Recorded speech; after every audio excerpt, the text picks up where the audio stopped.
Good afternoon. This is HorseRacingNation.com handicapper Jared Horak. This is my latest Kentucky Derby Contenders video. This week's video, we're going to recap of the Gotham Stakes from last week.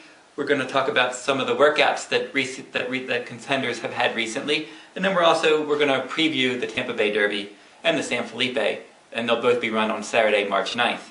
Now, last weekend's Gotham Stakes, that was won by VYJACK. He remained undefeated. The good thing about him was in his first few starts, he showed good early pressing speed. He was up on the pace in all of those races.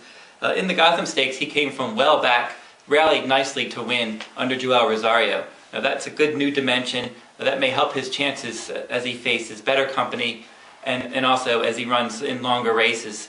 So that running style versatility could be important, especially in a race like the Kentucky Derby. If the pace is quick, he's proven he can come from off the pace. If the pace is a little bit slower, he can be up closer.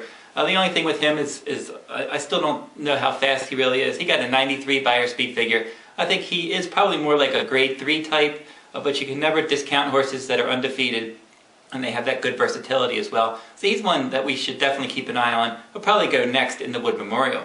Overanalyze was the disappointment in the Gotham Stakes. He was making his first start as a 3-year-old for trainer Todd Pletcher. He drew the outside post. He raced a little bit wide, and he just didn't have the punch in the stretch. Really, the post position was no excuse. He just really didn't fire. He won the Grade 2 Remsen last year. That got a 99 Beyer speed figure, but now he's the second horse to come back and disappoint coming out of that Remsen.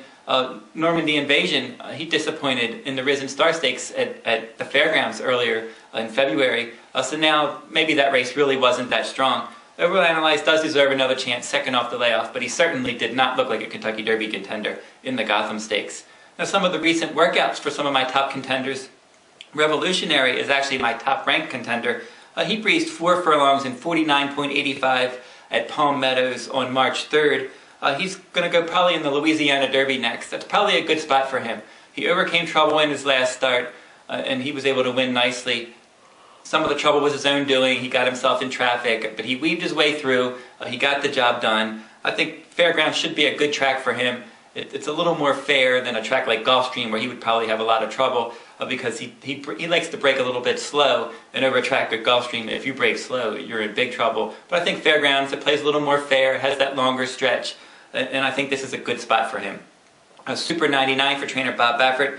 He had a 4-furlong bullet workout on March 4th, and he's probably going to run in the Rebel Stakes next at Oaklawn Park, and he won the Southwest Stakes easily at that venue. Balance the books for trainer Chad Brown. He had a 4-furlong bullet workout on March 3rd. The key to him was he had a fever. He missed the Palm Beach Stakes on the turf. That was supposed to be his first start. So he needed a good work, and he got it. He got that 4-furlong bullet. We don't really know if he can handle dirt yet. Very good on turf. He's actually going to try synthetic probably next. They're going to go in the Spiral Stakes at Turfway on March 23rd. If he runs there, they may give the Kentucky Derby a shot. Maybe if he doesn't, they end up going back to turf. But he earns a nice late kick, and he's one we should definitely keep an eye on. Uncaptured for trainer Mark Tassi. He's been working bullets at Ocala Training Center. His most recent one, a 5-furlong bullet on March 6th. He may also go in that Spiral Stakes. He's been having some foot issues, so they want to keep him on synthetic and off of conventional dirt right now to make sure he's A-okay, and his foot seems to be progressing nicely, and I think the Spiral is probably a good spot for him. The upcoming San Felipe Stakes drew an 8-horse field. We're going to have Carving for trainer Bob Baffert, and then Baffert also has Flashback, who will be breaking right next to him. Goldencents will be in there for trainer Doug O'Neill. Cochise, probably a long shot in there. Here the Ghost is also entered. Tis a Minister. We have Salutos Amigos, and then Omega Star for trainer John Sheriffs, breaking from the outside post. Now the key in this race of Flashback and Carving drew next to each other. They both like to show speed. Goldencents, Flashback and Goldencents drew right next to each other. They're your two favorites, and they like to show speed. Goldencents breaking on the outside of Flashback maybe give him a little bit of a tactical advantage there. The interesting horse could be Omega Star for trainer John Sheriffs. He's going to come from a bit off the pace. If the pace is quick, he could surprise these. The Tampa Bay Derby will also be run on March 9th. Tampa Bay Downs at a mile on the 16th. Verrazano for trainer Todd Pletcher, currently my second-ranked Derby contender. He's definitely the one to beat. He's been outstanding in his first few races at Gulfstream. He's going to face graded company and 2 turns for the first time. And sometimes Tampa can be a tricky surface. but we'll see if he's the real deal or not in this race. He's going to meet the 1-2 finishers in the Sam Davis Stakes. That'll be Falling Sky and Dynamic Sky.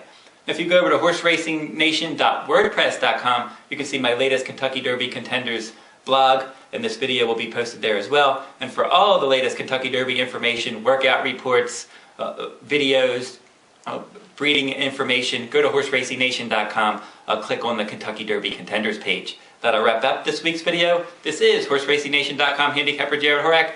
Good luck at the races.